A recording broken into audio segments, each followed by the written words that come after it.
Leitura da Carta Apostólica Levote, do Sumo Pontífice João XXIII, sobre a devoção a São José, padroeiro do Concílio Ecumênico Vaticano II.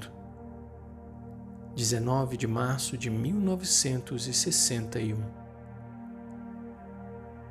Veneráveis irmãos e caros filhos, as vozes de que todos os pontos da terra chegam até nós em expressões de feliz expectativa e de votos pelo feliz êxito do Concílio Ecumênico Vaticano II, impelem cada vez mais nosso espírito a tirar proveito da boa disposição de tantos corações simples e sinceros, desejosos, com amável espontaneidade, de implorar o auxílio celeste, aumento de fervor religioso e clareza de orientação prática para tudo quanto a celebração do concílio supõe e nos promete como incremento da vida íntima e social da Igreja e renovação espiritual do mundo inteiro. E eis que se nos apresenta, qual uma aparição da nova primavera deste ano e no limiar da sagrada liturgia pascal, a suave e amável figura de São José, o augusto esposo de Maria, tão caro ao íntimo das almas mais sensíveis aos atrativos do ascetismo cristão e de suas expressões de piedade religiosa, reservadas e modestas, mas tanto mais apreciadas e suaves. No culto da Santa Igreja, Jesus, Verbo de Deus feito homem, teve logo uma adoração incomunicável como o esplendor da natureza de seu Pai, e irradiando-se na glória dos santos. Maria, sua mãe, seguiu-o de perto desde os primeiros séculos, nas imagens das catacumbas e das basílicas piedosamente veneradas. Santa Maria Mater Dei. São José, pelo contrário, excetuando algum traço da sua figura, encontrado aqui e ali nos escritos dos padres, permaneceu durante séculos e séculos em seu característico apagamento, um pouco como figura de ornamento no quadro da vida do Senhor. E foi necessário tempo até que seu culto passasse dos olhos aos corações dos fiéis e despertasse neles singular fervor de oração e abandono confiante. E estas foram as piedosas alegrias reservadas às efusões da época moderna. Oh, quão abundantes e grandiosas! E temos particular alegria em colher daí uma observação tão característica quanto significativa.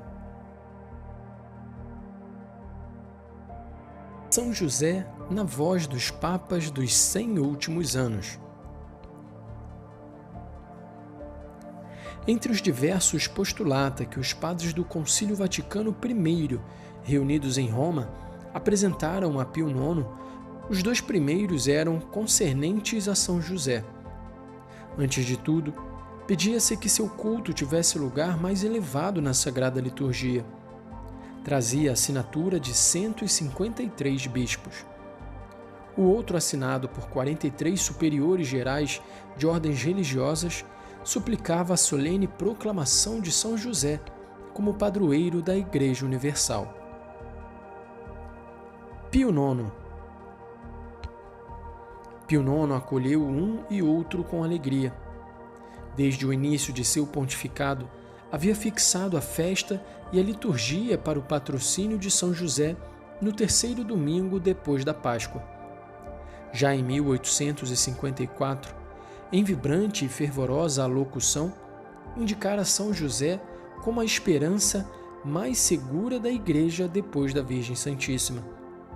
E no dia 8 de dezembro de 1870, suspenso o Concílio Vaticano pelos acontecimentos políticos, escolheu a feliz coincidência da festa da Imaculada Conceição para a proclamação mais solene e oficial de São José como padroeiro da Igreja Universal e para a elevação da festa de 19 de março à celebração de rito duplo de primeira classe.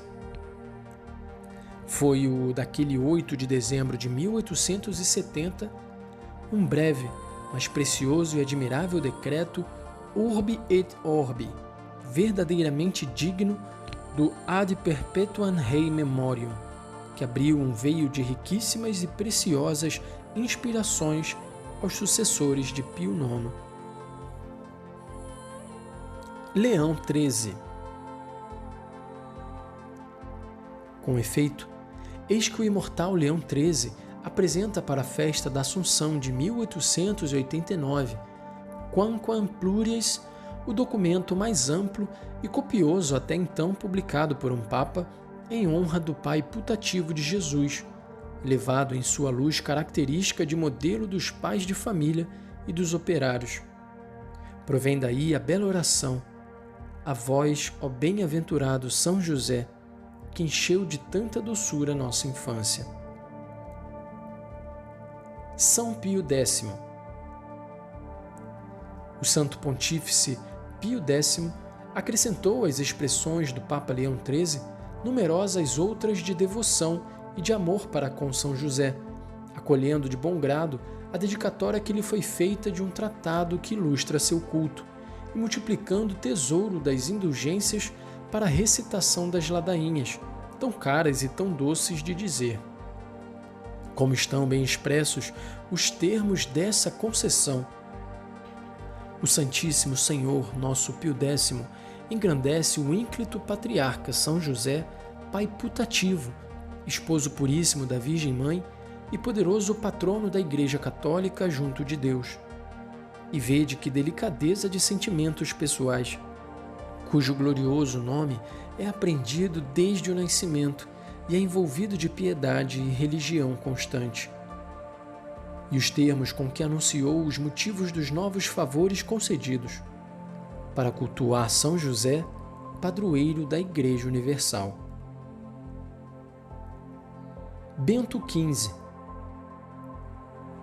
Ao desencadear-se a primeira grande guerra europeia, quando os olhos de São Pio X se fechavam à vida terrestre, eis que aparecia providencialmente o Papa Bento XV, que atravessou qual um astro benéfico de consolação universal os anos dolorosos de 1914 a 1918.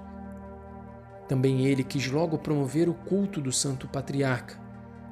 Com efeito, é a ele que se deve a introdução de 2 novos prefácios ao cânone da Santa Missa, precisamente o de São José e o da Missa dos Defuntos. Associa com felicidade um e outro em 2 decretos do mesmo dia, 9 de abril de 1919, como a lembrar uma concomitância e fusão de dor e de conforto entre as 2 famílias. A família celeste de Nazaré, da qual São José era o chefe legal, e a imensa família humana, afligida por uma consternação universal pelas inúmeras vítimas da guerra devastadora. Que triste, mas também suave e feliz aproximação. De uma parte, São José, e de outra, o Signifer Sanctus Michel, ambos apresentados às almas dos defuntos ao Senhor na luz santa. No ano seguinte, 25 de julho de 1920, o Papa Bento XV voltava a este assunto no 50º que então se preparava da proclamação, já feita por Pio IX, de São José como padroeiro da Igreja Universal, e voltava numa luz de doutrina teológica com o moto próprio Bonum Sane, todo impregnado de ternura e singular confiança. Oh, que belo iluminar-se da suave e benévola figura do santo, que ele faz o povo cristão invocar para proteger a Igreja militante no momento mesmo em que reflorescem suas melhores energias para a reconstrução espiritual e material depois de tantas calamidades, e para reconforto de tantos milhões de vítimas humanas que jaziam às portas da morte e para as quais o Papa Bento XV queria pedir aos bispos e às numerosas associações piedosas espalhadas pelo mundo a intervenção suplicante de suas orações a São José, padroeiro dos agonizantes. Pio XI e Pio XII. Seguindo a mesma linha de conselho da devoção fervorosa ao Santo Patriarca, os 2 últimos pontífices Pio XI e Pio XII, ambos sempre de cara e venerável memória, se sucederam numa viva e edificante fidelidade de ensino, de exortação, de fervor. Pelo menos 4 vezes, Pio XI, em solenes alocuções relativas à glorificação de novos santos, e frequentemente na ocorrência de 19 de março, por exemplo, em 1928, depois em 1935 e ainda em 1937, aproveitou a ocasião para exaltar as diferentes luzes que ornam a fisionomia espiritual do guardião de Jesus, do castíssimo esposo de Maria, do piedoso e modesto operário de Nazaré e do padroeiro da Igreja Universal, poderoso escudo de defesa contra os esforços do ateísmo mundial que visa a desagregação das nações cristãs. Também Pio XII tomou de seu predecessor a nota fundamental no mesmo tom, em numerosas alocuções, todas tão belas, vibrantes e felizes. Como a 10 de abril de 1940, quando convidava os jovens esposos a se colocarem sob o seguro e suave manto do esposo de Maria. E em 1945, quando convidava os membros da Associação Cristã dos Operários a honrá-lo como elevado exemplo e defensor invencível de suas falanges. E 10 anos depois, em 1955, quando anunciava a instituição da festa anual de São José Operário. Na realidade, esta festa de instituição recentíssima, fixada a 1º de maio, veio suprimir a da quarta-feira da segunda semana da Páscoa, enquanto a festa tradicional de 19 de março marcará de agora em diante a data mais solene e definitiva do patrocínio de São José sobre a Igreja Universal. O mesmo Santo Padre Pio XII quis ornar como que de preciosíssima coroa o peito de São José com uma fervorosa oração proposta à devoção dos sacerdotes e fiéis de todo o mundo, e cuja recitação enriqueceu de numerosas indulgências. Oração de caráter eminentemente profissional e social, como convém àqueles que estão sujeitos à lei do trabalho, que é para todos lei de honra, de vida pacífica e santa, prelúdio da felicidade imortal. Diz ela, entre outras coisas: permanecei conosco, ó São José, nos momentos de prosperidade, quando tudo nos convida a gozar honestamente dos frutos de nossas fadigas, mas, sobretudo, permanecei conosco e sustentai-nos nas horas de tristeza, quando parece que o céu quer fechar-se sobre nós e até os instrumentos de nosso trabalho vão escapar de nossas mãos. Veneráveis irmãos e caros filhos, pareceu-nos também oportuno propor estas notas de história e de piedade religiosa à devota atenção de vossas almas, educadas na delicadeza do sentir e do viver cristão e católico, precisamente nesta data de 19 de março, quando a festa de São José coincide com o início do tempo da Paixão e nos prepara para intenso contato com os mistérios mais emocionantes e salutares da Sagrada Liturgia.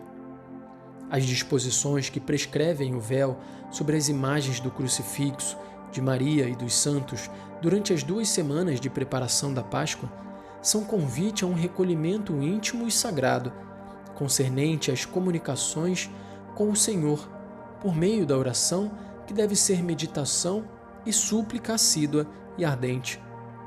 O Senhor, a Virgem Santíssima e os santos estão à espera de nossas confidências, e é bem natural que estas se regam ao que corresponde melhor às solicitudes da Igreja Católica Universal. À espera do Concílio Ecumênico.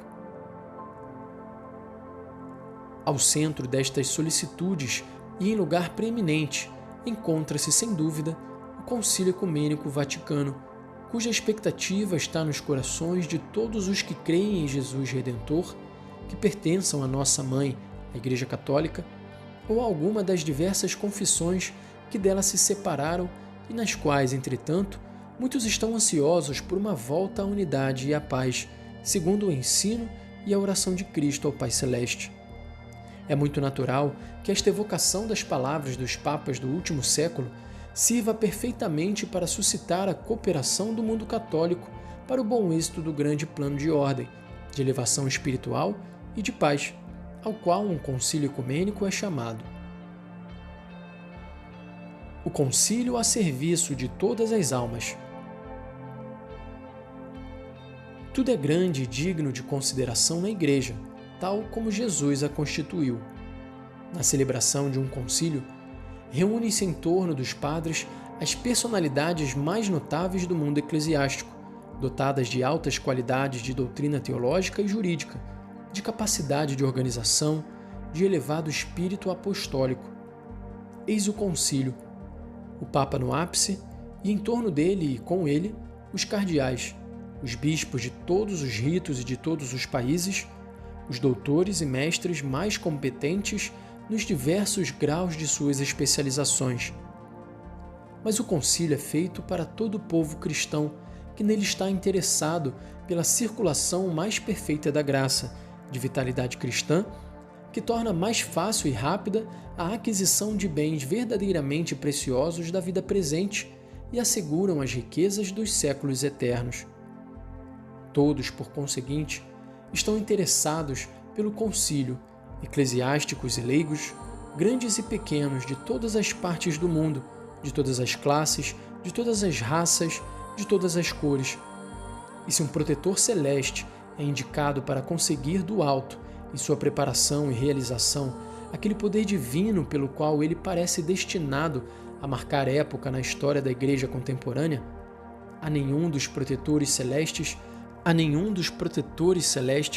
poderia ser mais bem confiado do que a São José, augusto chefe da família de Nazaré e protetor da Santa Igreja. Ouvindo de novo o eco das vozes dos papas deste último século de nossa história, como nos acontece, tocam ainda nosso coração os acentos característicos de Pio XI, em razão também de sua maneira refletida e calma de exprimir-se. Temos ainda no ouvido um discurso pronunciado a 19 de março de 1928, com uma alusão que ele não quis calar, em honra de São José, do raro e bendito São José, como gostava de saudá-lo. É sugestivo, dizia ele, observar de perto e, por assim dizer, ver brilhar, uma ao lado da outra, duas magníficas figuras que se acompanham no início da Igreja.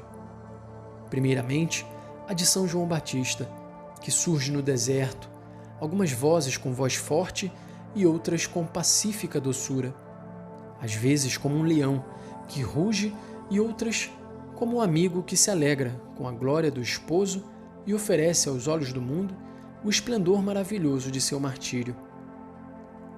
Em seguida, a figura tão vitoriosa de Pedro, que ouve do Divino Mestre as magníficas palavras: "Ide e pregai a todo o mundo."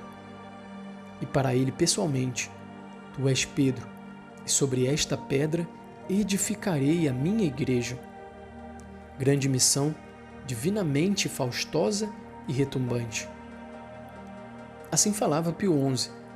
Prosseguia depois, e com quanta felicidade.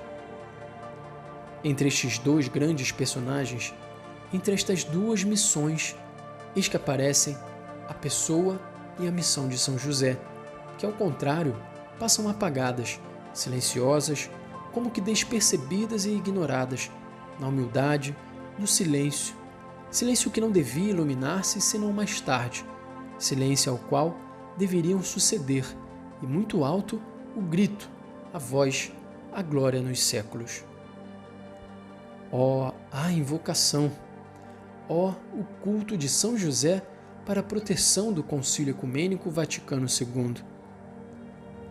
Veneráveis irmãos e caríssimos filhos de Roma, irmãos e filhos muito amados do mundo inteiro, é a este ponto que desejamos vos conduzir, enviando-vos esta carta apostólica justamente no dia 19 de março, em que a celebração da festa de São José, padroeiro da Igreja Universal, podia servir às vossas almas de incentivo a uma renovação extraordinária de fervor para a participação, por meio de oração mais viva, ardente e contínua, nas solicitudes da Santa Igreja, Mãe e Mestra, que ensina e dirige este acontecimento extraordinário do 21º Concílio Ecumênico e Vaticano II, do qual toda a imprensa pública mundial se ocupa com vivo interesse e respeitosa atenção.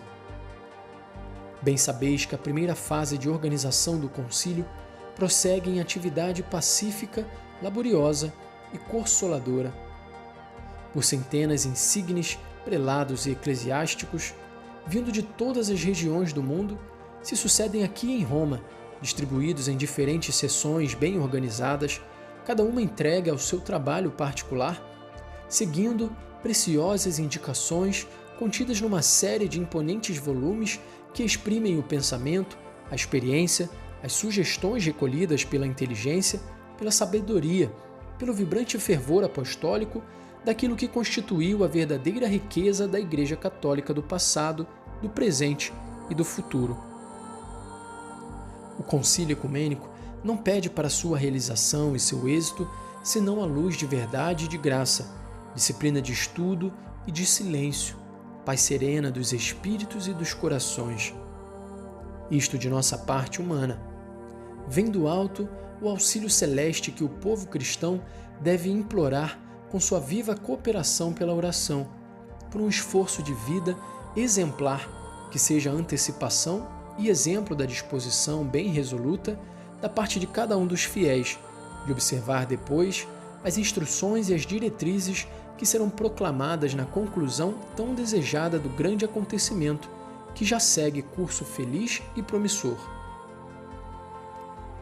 Veneráveis irmãos e caros filhos, o luminoso pensamento do Papa Pio XI, a 19 de março de 1928, segue-nos ainda. Aqui de Roma, a Sagrada Catedral de Latrão resplandece sempre na glória de São João Batista. Mas no maior templo de São Pedro, onde são veneradas preciosas lembranças de toda a cristandade, há também um altar de São José. E desejamos e propomos, na data de hoje, 19 de março de 1961, que o altar de São José seja revestido de novo esplendor, mais amplo e mais solene, e se torne um ponto de atração e de piedade religiosa para cada uma das almas e inumeráveis multidões. É sob as abóbadas celestiais da Basílica Vaticana que se reunirão em torno do chefe da Igreja as falanges dos componentes do Colégio Apostólico vindos de todos os pontos do globo, mesmo os mais distantes, para o Concílio Ecumênico. Ó São José, aqui mesmo é vosso lugar de protetor da Igreja Universal.